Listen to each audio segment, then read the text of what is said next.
তৃণ হতে নিচ হইয়া বৃক্ষ নাই সহিষ্ণু হইয়া নিচ হইতে নিচ হইয়া বৃক্ষের নাই সহিষ্ণু হইয়া তৃণ হইতে নিচ হইয়া স্বয়ং নিরভিমান হইয়া সর্বজীবে সম্মান দিয়া স্বয়ং নিরভিমান হইয়া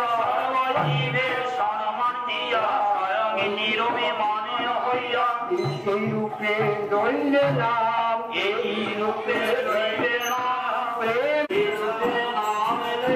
পঞ্চম পুরুষার্থম সেই প্রেম গুরু সেই প্রেম হইয়া থাকে পঞ্চম প্রেম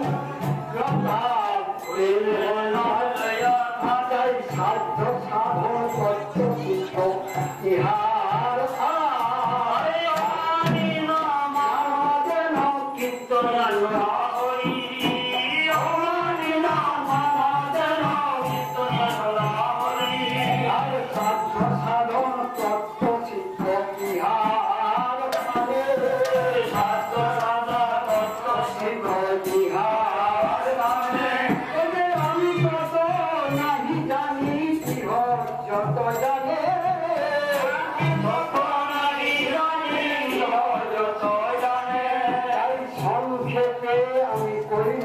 সংক্ষেপে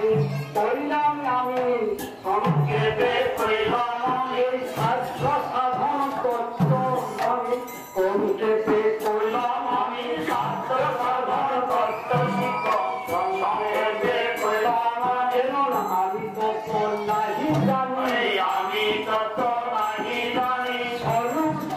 যত জানে আমি তত নাহি জানি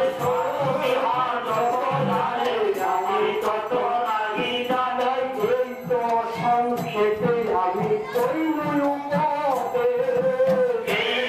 সংক্ষেপে আমি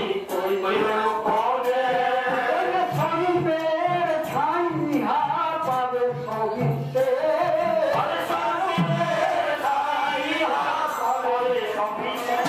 তাই এত শুনি রঘুনা বন্দিল চর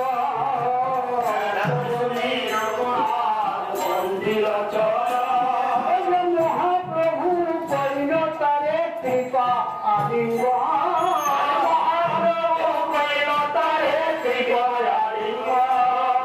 পুনঃ সময় পীড়া কালে স্বরূপে স্থানে পুনঃ সমাপন কালে স্বরূপে স্থানে অন্তরঙ্গ সেবা করে স্বরূপের স্থানে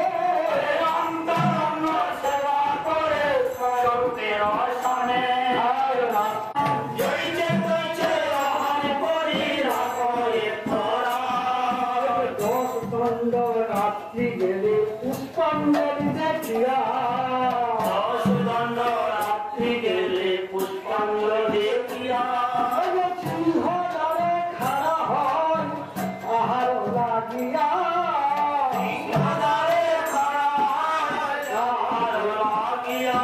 আর দেহ যদি দেয় তবে করলে ভক্ত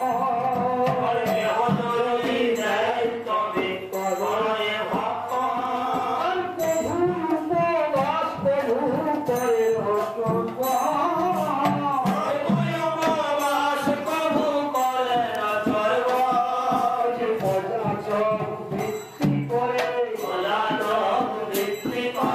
জগন্নাথের সিংহদ্বারে বৃত্তি করে আহারের চেষ্টা নাই আহারের চেষ্টা নাই কেউ দিলে তবে খাই আহারের চেষ্টা নাই কেউ দিলে তবে খাই আহারের চেষ্টা নাই ততদিন রঘুনাথ তবে সিংহদাস ছাড়িল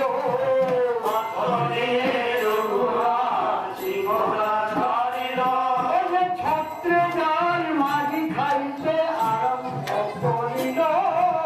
ছত্রে যার মাঝি খাইতে আরম্ভ করিল কিছুদিন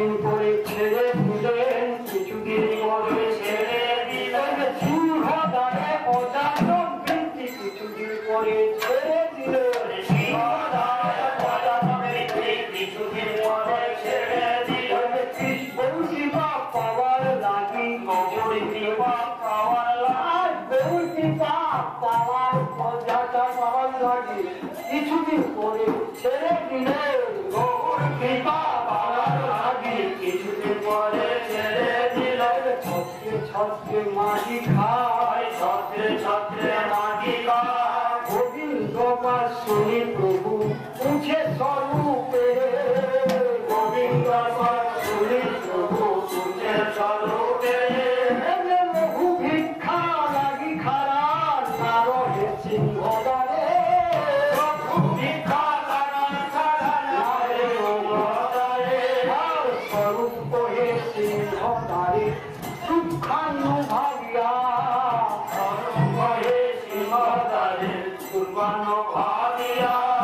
ছত্রে যায় মাটি খায় মধ্যাহ্ন কালে গিয়া